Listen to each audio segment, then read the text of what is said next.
Hello friends, आज हम लोग पढ़ने वाले हैं कंप्यूटर में नंबर सिस्टम का अगला टॉपिक है हमारा हेक्साडेसिमल टू बाइनरी कन्वर्जन और बाइनरी टू हेक्साडेसिमल कन्वर्जन।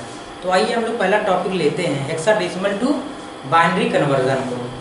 तो हमारा क्या होगा hexadecimal to binary conversion. Hexadecimal to binary conversion. Hexadecimal to binary conversion.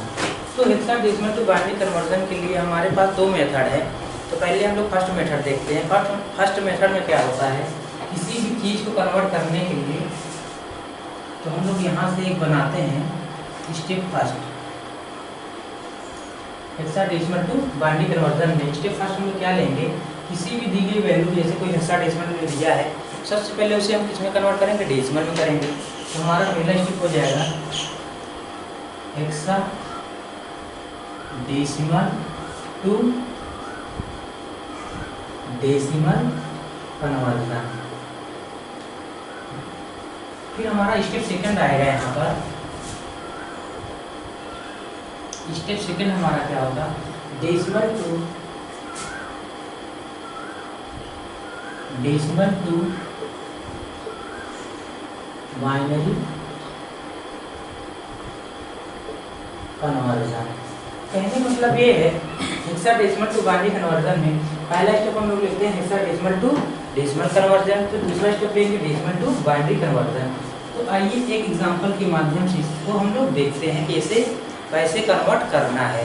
तो हम लोग कोई एक एग्जांपल लेते हैं, जैसे हम लोग ले लिया यहाँ पर 1D ले लिया। ये हमारी वैल्यू किसमें है, हेक्साडेसिमल में है, और इसे किस में ले जाना है, बाइनरी में ले जाना है।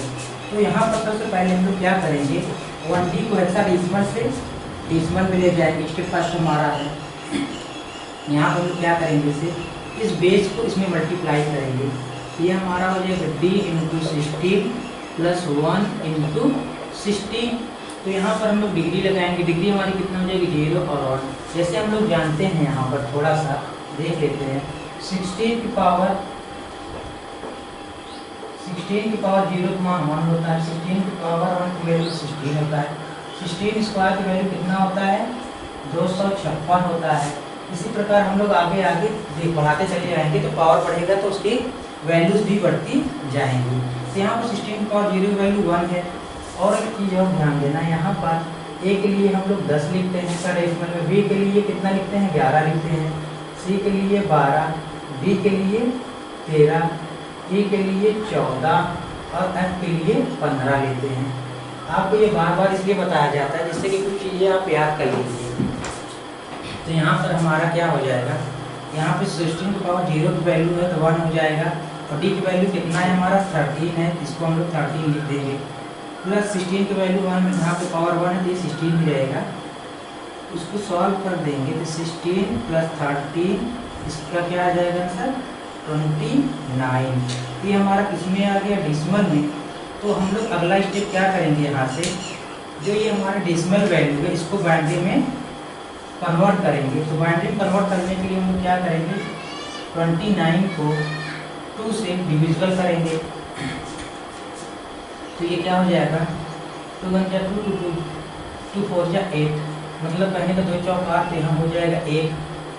फिर हमारा क्या हो जाएगा, 2 7 14 0, 2 3 6, 1 बचेगा, 2 1 कम 2। तो ये हमारा क्या हो गया, बाइनरी कन्वर्जन हो गया। हम लोग जब बाइनरी मंसल लिखेंगे इस पर 1 1 0 1।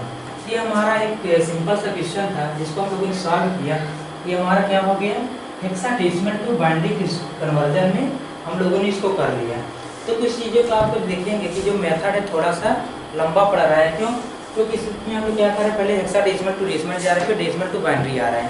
तो हम लोग इसको एक दूसरे मेथड से करते हैं जिसको हम लोग क्या कहेंगे, डायरेक्ट मेथड।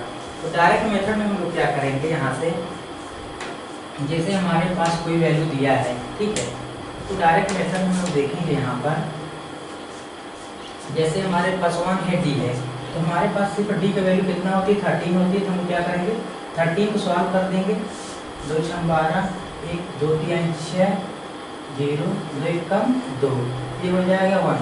तो हमारे पास ये आ गया और 1 की वैल्यू कितना है जब इसको हम लोग लिखेंगे, ठीक है। तो यहाँ पर 1 के लिए तो जब बनाएंगे, यहाँ पर होता क्या है, कपल में जब लिखते हैं हम लोग 4 के, तो यहाँ पर देखेंगे कि जो हमारी वैल्यू है 1 के लिए अगर करेंगे तो 1 के लिए हमें लिखना पड़ेगा 0 0 1, और बाकी ये वैल्यू जब इसे कन्वर्जन में लिखते हैं तो 0 0 0 1 और 1 1 0 1। हमने क्या किया था, हेक्साडेसिमल में 4 का ग्रुप लेना पड़ता है, इसलिए हमने इसको ग्रुप बनाने के लिए 4 के आंसर में किया था। लेकिन जब आंसर लिखेंगे तो हम लोग इतना ही लेते हैं जो होता है। तो यहाँ पर देखिए आंसर हमारा क्या है, 1101। ठीक, इसी को हम लोग थोड़ा सा दोबारा कर लेते हैं क्योंकि यहाँ पे जगह कम होने की वजह से हॉट कुछ ज़्यादा हो गया है। तो आइए देखते हैं 1D का हमारे डायरेक्ट मेथड से कितना आंसर आता है। तो हम लोग पहले यहाँ से इसका आंसर लिख लेते हैं जो आया हुआ है। ठीक, इसको अभी हम क्या करते हैं, हटा के डायरेक्ट मेथड को अप्लाई करते हैं। तो डायरेक्ट मेथड में हम देखेंगे बहुत कम समय में आसानी से ये हो जाएगा। देखिए सवाल चाहे हम 2 करें चाहे 3 करें, चीज़ें क्या होनी चाहिए, समझ में आनी चाहिए। यदि एक बार कोई मेथड आपको समझ में आ गया तो चाहे 10 सवाल लगाइए चाहे 20 सवाल लगाइए, आपकी सिर्फ स्पीड बढ़ती जाती है, एक्यूरेसी बढ़ती जाएगी और आपको समय कम होता जाएगा। लेकिन पहले वो चीज़ समझ में आनी चाहिए। तो हमारे पास क्या तो 1D था, 1D में हमने क्या किया, 1 लिखा, D लिखा, 13 की वैल्यू, D की वैल्यू कितना होता है 13 होता है। इसको सॉल्व किया, 2 6 12 1 2 3 6 0 2 1 कम 2, ये हमारा हो गया 1 1 0 1। D के लिए हमारा फिर 1 के लिए हो जाएगा 1 0। ये हमारा क्या हो गया, आंसर हो गया। इसी ग्रुप के रूप में बनाया था तो फाइनल आंसर हमारा कहाँ से यहीं तक लिया जाएगा। ठीक, ये तो हमारा डायरेक्ट मेथड से सॉल्व हो गया। तो आइए कुछ और सवाल लेते हैं और उसको सॉल्व करते हैं। तो आइए हम लोग डायरेक्ट मेथड कहते हैं या तो ट्रिक मेथड कहते हैं, इसे ट्रिक से कर देते हैं उसे। तो उसको सॉल्व करने में बहुत ही कम समय लगेगा।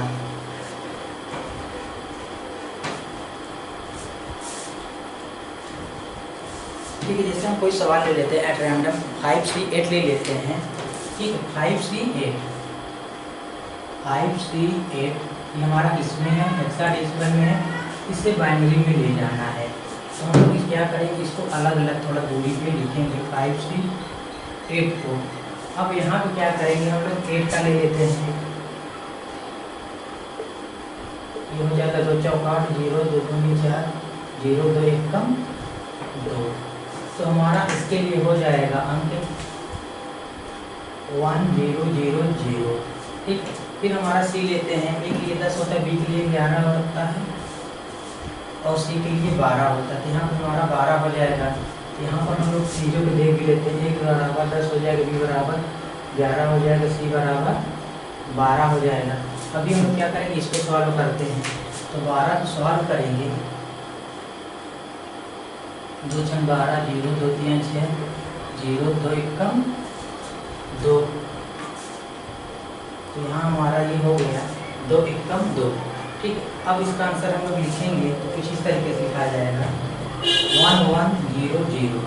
फिर हमारे पास आता है 5 के लिए करते हैं, 2 दूनी 4 1 2 1 कम 2 0। इसका हमारा हो जाएगा 1 0 1। जैसे आप लोग जानते हैं ऑक्टाडेसिमल में हमारा कितने का कपल चलता है, 4 का ग्रुप चलता है। तो यहाँ हम लोग 0 लगा सकते हैं जिससे कि हमें ये दिखाई दे 4 के ग्रुप का नंबर है। तो फाइनल आंसर जब हम लोग लिखते हैं, अगर आप 0 1 0 1 1 1 0 0 1 0 0 0 लिखते हैं तो भी गलत नहीं है, ये सही है। लेकिन हो सकता है आपके आंसर शीट में सिर्फ यहीं तक आंसर है, क्योंकि हम लोगों ने यहाँ पर आंसर 4 के ग्रुप में बनाने के लिए इसको लिखा था। तो आप लोग आंसर यहीं तक लीजिएगा। ये हमारा डायरेक्ट मेथड होता है, इसमें थोड़ा सा कैलकुलेशन कम हो जाता है, ईजी होता है। तो हम लोग इस मेथड का इस्तेमाल करते हैं। तो आइए एक और सवाल देखते हैं डायरेक्ट मेथड से। तो हम चाहते हैं कि आप लोग डायरेक्ट मेथड पे ज़्यादा फोकस करें। ये इजी होता है हेक्साडेसिमल टू बाइनरी कन्वर्जन करने की अपेक्षा में, जो हमारा पहला मेथड था। तो हम लोग इसको करते हैं, अगला सवाल लेकर कोई भी ले लेते हैं। कितना भी बड़ा है हमको, इससे बहुत ही आसानी से सॉल्व हो जाता है। आपको कैलकुलेशन करने की आवश्यकता नहीं होती। जैसे हम लोग 16 पावर की वैल्यू वगैरह याद करते हैं, उसको भी बहुत कम आवश्यकता पड़ती है। अगर आप याद कर लेते हैं तो अच्छी बात है, नहीं होता तब भी आपको क्वेश्चन रुकेगा नहीं, सॉल्व हो जाएगा। जैसे हम लोग कोई एक संख्या ले लेते हैं, जैसे 1A14 ले लेते हैं, इसमें है हमारा हेक्साडेसिमल में है, तो इसको हम लोग बाइनरी कन्वर्ट करते हैं A14। तो हम लोग क्या करेंगे यहाँ पर, या तो इसको सॉल्व करते हैं या दूसरा कोई अंक ले लेते हैं, मतलब जो भी आपको ठीक लगे। यहाँ पे हम लोग क्या करते हैं कि एक अंक लेते हैं, जैसे कि यहाँ पर हम 14 न लेकर, ठीक है, कुछ और ले लेते हैं, थोड़ा सा और कॉम्प्लिकेटेड इसको बनाते हैं। जैसे हम लोग क्या करते हैं, यहाँ पर 5A करके और यहाँ पर क्या लिखते हैं, C लिखते हैं। थोड़ा कॉम्प्लिकेटेड और हो जाता है, तो देखने में थोड़ा लगेगा कि हाँ हो पाएगा कि नहीं हो पाएगा। तो यहाँ पर हम लोग क्या करेंगे, 5AC। तो यहाँ पर हमें A की वैल्यू पता है कितना होता है, 10 होता है, C की वैल्यू कितना होती है, 12 होती है। और यहाँ पर हम लोग डायरेक्ट सॉल्व कर सकते हैं। ये हो जाएगा 2 × 12 0, 2 × 3 6 0, 2 × 2 1। तो यहाँ पर हमारे C के लिए हो जाएगा 1 1 0 0, ठीक है। अब यहाँ पर हम लोग A के लिए देखते हैं, 2 × 5 10 0, 2 × 2 4 1, 2 × 2 0। ये हमारा हो जाएगा यहाँ पर 1 0 1 0, ठीक। अब इसके लिए हम आगे देखते हैं 5 के लिए, तो 5 हमारा हो जाएगा 2 2 4 1, 2 × 2 0। तो यहाँ पर हमारा आंसर आ रहा है 1 0 1, ठीक। इसको हम लोग डायरेक्ट लिख सकते हैं ऐसे, जैसे कि हम लोग जानते हैं कि 1 0 1, ठीक है, फिर हो जाएगा 1 0 1 0 1 1 0 0। ये हमारा क्या हो गया, बाइनरी कन्वर्जन हो गया, ठीक है। तो आइए अब हम लोग आगे करते हैं, हमारा अगला टॉपिक होगा binary conversion to hexadecimal conversion, ठीक है। तो इसको करने के लिए हम भी एक ट्रिक बताएंगे और एक मेथड बताएंगे। तो आइए देखते हैं इसको कैसे किया जा सकता है। तो हमारा अगला टॉपिक है बाइनरी टू हेक्साडेसिमल कन्वर्जन, जो कि आपको ये बता दें कि ये जो पढ़ाया जा रहा है आपको, ये विद्या प्लस चैनल के माध्यम से आपको ये सारी चीज़ें बताई जा रही हैं। यदि आपको हमारे चैनल पे पढ़ाई गई चीज़ें आपको अच्छी लगती हैं तो इसे लाइक करिए, सब्सक्राइब करिए और अपने दोस्तों में शेयर करिए। तो हमारा अगला टॉपिक है बाइनरी टू हेक्साडेसिमल।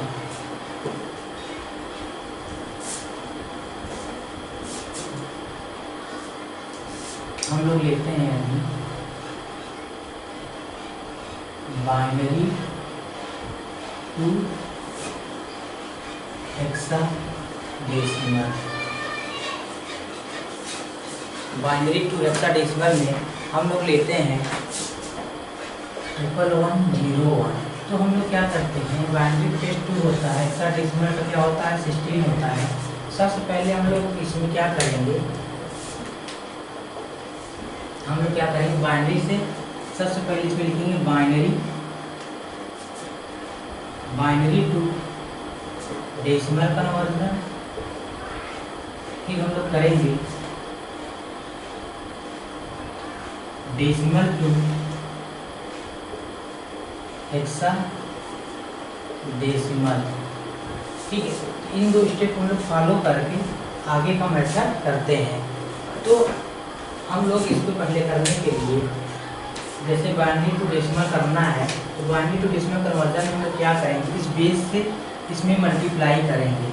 तो हमारा जो क्वेश्चन है कुछ इस तरीके से सॉल्व होना चालू हो जाएगा। सॉल्यूशन में 1 × 2 प्लस 0 × 2 प्लस 1 × 2 प्लस 1 × 2 प्लस 1 × 2। तो यहाँ 3 में 5 बार 1 2 3 4 5 डिग्री लगाएंगे, 0 1 2 3 4, ठीक। अब 2 की पावर 0 की वैल्यू 1 हो जाएगी, 0 से कोई मतलब नहीं है, कितना हो जाएगा 4 हो जाएगा। ये हमारा 8 हो जाएगा और ये कितना हो जाएगा, ये हमारा हो जाएगा 16। तो हम इसको जोड़ेंगे, 16 4 20, 8 28 है 29। ये हमारा किस में आ गया, डेसिमल में आ गया। ठीक है, तो हमने क्या लिखा है, बाइनरी टू डेसिमल जाएंगे तो हम लोग डेसिमल में आ गए। अब डेसिमल को हम लोग किस में ले जाना है, हेक्साडेसिमल में ले जाना है। हमारा सेकंड स्टेप क्या है, डेसिमल टू हेक्साडेसिमल। अब हम लोग क्या करेंगे, हेक्साडेसिमल की वैल्यू कितना होती है, 16 होती है। इसमें हम लोग क्या करेंगे, 29 में 16 से भाग दे देंगे तो 16 दूना 32 ज़्यादा हो जाएगा। तो कितनी बार जाएगा, 16 एकम 16। तो 16 एकम 16 हुआ, तो यहाँ पर हमारा कितने बचेगा, 13। तो ये हम देख रहे हैं यहाँ 16 से आगे भाग नहीं देगा, क्यों, क्योंकि ये 1 है और 1 हमारा 16 से छोटा है। ये 13 वैल्यू किसकी होती है, यहाँ हमको याद है, ए बराबर 10, बी बराबर 11 होता है, सी बराबर 12 होता है और डी बराबर कितना होता है, 13 होता है। तो यहाँ डी या 13 जगह हम कितना लिख सकते हैं, डी लिख सकते हैं। तो हमारा हेक्साडेसिमल में कितना आ जाएगा, 1 डी। तो ये हमारा आंसर हो जाएगा बाइनरी टू डेसिमल कन्वर्जन का। तो हम लोग इसको ऐसे भी कर सकते हैं और इसे डायरेक्ट मेथड से भी कर सकते थे। तो डायरेक्ट मेथड से ये देखते हैं कैसे करते हैं बाइनरी टू हेक्साडेसिमल कन्वर्जन। तो इसको अभी हम हटा देते हैं, फिर देखते हैं कैसे किया जा सकता है बाइनरी टू हेक्साडेसिमल कन्वर्जन। ठीक है, अब हमारे पास यहाँ पर कितने अंक हैं, यहाँ पर 5 अंक हैं। हम लोग क्या करेंगे, इसे 4 का ग्रुप बनाएंगे। यहाँ पर 1 1 0 1 हमने बना लिया। यहाँ पर 1 क्या हो रहा है, सिंगल बच रहा है। इसमें हम लोग क्या करेंगे, 3 0 आगे बढ़ा देंगे जिससे कि 4 का ग्रुप बन जाए, जैसे हम लोगों ने पहले किया था। जब 4 का ग्रुप बन गया, इसको किस में ले जाना है, हेक्साडेसिमल में ले जाना है। तो हम लोग क्या करेंगे, 1 × 2 प्लस 1 × 2 प्लस 0 × 2 प्लस 1 × 2। तो यहाँ पर हम लोग डिग्री लगाएंगे 0 1 2 3। फिर इसको हम देखेंगे कितना हो जाएगा, 1 हो जाएगा, इससे कोई मतलब नहीं। कितना आ गया हमारा, 2 दूनी 4 हो जाएगा। ये कितना हो गया, 8 हो गया। ये हमारा कितना हो गया, 8 4 12 है 13। 13 की वैल्यू कितना थी, b थी, हम लोगों ने लिया था। फिर ये हमारा 1 है, इसमें किसी का भी मल्टीप्लाई करो 0 में कितनी बार, प्लस 1 × 2। तो यहाँ पर ये कितना हो जाएगा, 1 हो जाएगा, बाकी हमारा 0 हो जाएगा। ठीक, तो यहाँ पर हमारा 1 आ गया, ये 13 आ गया। तो हमें वैल्यू देखेंगे कितना आ रहा है, इसमें 1 dB आ रहा है। ये हमारा क्या है, डायरेक्ट मेथड है, या ट्रिक भी बोल सकते हैं इसको। तो आंसर हमारा सेम आएगा, आंसर में कोई परिवर्तन नहीं होगा। तो हम लोग इसी तरीके से सवाल को सॉल्व कर लेते हैं। तो आइए एक सवाल और देखते हैं कि क्या वो भी हो सकता है कि नहीं। क्यों, अगर हम लोग जितना ज़्यादा प्रैक्टिस करेंगे उतना ही आपके लिए लाभदायक होगा। तो इसको भी हटाते हैं, फिर अगला सवाल हम लोग करते हैं।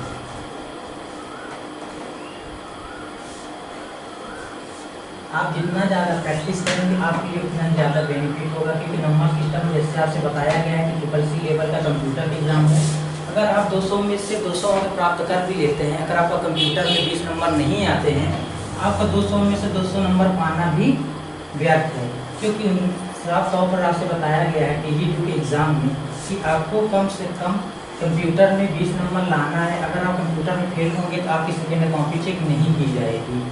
तो किसी भी हाल में आपको कंप्यूटर में 20 नंबर पाना है, उसी के बाद ही आपके सेकेंड पेपर के नंबर को देखा जाएगा या कॉपी चेक की जाएगी। तो आपका टारगेट यही होना चाहिए कि सेकेंड पेपर में से नंबर पाना भी जरूरी है, क्योंकि उसी के मेरिट बेस पर आपका सिलेक्शन होगा और कंप्यूटर में 20 नंबर पाना अनिवार्य है। तो हम लोग यहाँ लिखते हैं 1 0 1 1। जैसे हम लोग कोई बाइनरी बना रहे हैं, जैसे इस तरीके के सवाल भी हम लोग किए हैं, तो थोड़ा सा और हम लोग टिपिकल क्वेश्चन लेते हैं। ठीक है, तो यहाँ पर हम लोग ले लेते हैं 0 0 1 0 0। हम लोग इसका क्या करते हैं, बाइनरी टू हेक्साडेसिमल में कन्वर्जन करते हैं। तो अब यहाँ पर हम लोग क्या करते हैं, इसका 4 4 का ग्रुप बनाते हैं। इसका 4 का ग्रुप हमने ले लिया, फिर इसका 4 का ग्रुप ले लिया। तब यहाँ पर हमारे पास 2 अंक है, उसको भी हम लोग क्या करेंगे, 4 के ग्रुप में बनाएंगे। तो ये हमारा क्या हो गया, 0 0 1 0। ठीक है, फिर हम लोग यहाँ लिखेंगे 0 1 1 1। फिर हमारे पास क्या है 0 1। इसमें 4 ग्रुप बनाने के लिए हम लोग क्या करेंगे, 2 0 ऐड कर देंगे। तो अब इसको हम लोग क्या करेंगे, सॉल्व करेंगे। तो हमारा क्या हो जाएगा, ये हुआ 0 2 plus 1 into 2 plus 0 into 2 plus 0 into 2।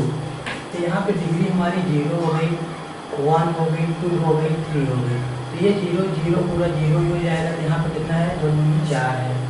ठीक है, फिर हम लोग यहाँ पर आते हैं, इसको सॉल्व करते हैं। 1 into 2 plus 1 into 2 plus 1 into 2 plus 0 into 2, 0 1 2 3। ठीक है, अब इसको सॉल्व करेंगे, हमारा क्या हो जाएगा, 0 हो जाएगा, ये 2 हो जाएगा, ये 4 हो जाएगा, ये कितना होगा, 3 4 दूनी 8, 8 4 12, 12 2 14। ठीक है, फिर हम लोग इसको सॉल्व करेंगे। अभी इसको सॉल्व करेंगे, 0 into 2 plus 0 into 2 plus 1 into 2 plus 0 into 2। तो ये हमारा हो जाएगा 0 1 2 3। यहाँ पर हमारा 0 से 0 कट गया, 0 कट गया, कोई मतलब नहीं। यहाँ कितना बचा हमारा, 2। ये हमारा हो गया 2 14 4। हमें पता है 14 के लिए हम लोग क्या इस्तेमाल करते हैं, 14 के लिए हम लोग ई की वैल्यू इस्तेमाल करते हैं। क्यों, क्योंकि हमें पता है, एक बार देख लीजिए फिर से आप लोग, ए बराबर 10 होता है, बी बराबर कितना होता है, 11 होता है, सी बराबर 12 होता है, डी बराबर 13 होता है, ई बराबर 14 होता है और एफ बराबर 15 होता है। तो यहाँ ई की वैल्यू हम लोग रखेंगे, तो यहाँ पर हमारा आंसर कुछ इस तरीके में 2 E 4। तो हमारा आंसर क्या हो जाएगा, 2 E 4। ये हमारा क्या हो गया, बाइनरी टू हेक्साडेसिमल कन्वर्जन हो गया। तो आगे के लिए हम आपको एक सवाल देते हैं आज, उसको आप सॉल्व करके उसका आंसर बताइएगा कमेंट में कि इसका आंसर कितना आ रहा है। फिर हम लोग अगले टॉपिक में पढ़ेंगे, अगले लेक्चर में, complements, binary addition, 1 complement 2 complement, जो कि आपके एक बार एग्जाम में ये पूछे जा चुके हैं। जैसे कि आपसे बोला गया है ट्रिपल सी का सिलेबस में, तो ट्रिपल सी के सिलेबस में 1 कम्प्लीमेंट 2 कम्प्लीमेंट्स नहीं है, लेकिन एग्जाम में आपसे एक बार पूछा जा चुका है 1 कम्प्लीमेंट्स को या 2 कम्प्लीमेंट्स को। तो हम लोग एक बार उसको देख लेंगे, जिससे कि अगर आता भी है क्वेश्चन तो हम लोग कर जाएँ। आइए एक सवाल दे रहे हैं, आप लोग इसको सॉल्व करके कमेंट में बताइएगा। 1 1 0 0 1 1 0 0 1 1। ये हमारा क्या है, बाइनरी में है। ये सवाल हमारा बाइनरी में है, इसे आपको हेक्साडेसिमल में कन्वर्ट करके बताना है। तो आज के लिए इतना ही। वंदे भारत।